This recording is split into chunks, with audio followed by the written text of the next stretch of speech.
ta petite biographie sur Wikipédia. On t'appelle la machine. Non, ça c'est un copain suisse qui m'a appelé comme ça, mais c'est pas du tout, parce que Armel Leclerc, on l'appelle la machine et pour les bonnes raisons. Il m'appelait la machine après la Mini Transat parce que j'aime bien calculer et j'avais une calculette et ma montre et je calculais plein de choses sur mon bateau parce que sur un Mini on n'a quasiment pas on n'a pas d'ordinateur, on n'a pas grand chose pour chiffrer tout ce qu'on fait et du coup il m'appelait la machine, mais plus pour se moquer de moi et ça a atterri sur Wikipédia et il faudrait que je le fasse retirer parce que en général on dit machine pour les personnes qui sont qui arrivent à vraiment maîtriser leurs émotions et qui sont très efficaces, on va dire très moral stable, et c'est pas du tout ce qui me définit. Pour moi, une coureuse qui finit deuxième de la Mini Transat, j'appelle ça déjà une machine. Hein. Oui, bah, je sais pas, mais c'est déjà pas mal. Ouais, mais non, c'est pas forcément ce qui me définit le mieux.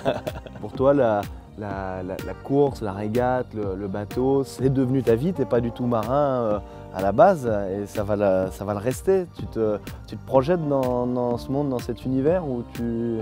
Ouais, alors moi j'ai pas un plan de carrière défini dans ma tête. En fait, j'ai la chance de pouvoir fonctionner à l'envie. En fait, tant que j'ai envie, tant que ça reste une passion et que que tout ça reste positif, je continuerai de faire de la course au large. Après, je vais certainement pas continuer pour atteindre tel ou tel palmarès. Enfin, c'est pas comme ça que je fonctionne. Moi, tant que je me sens bien en mer et que je me sens à ma place.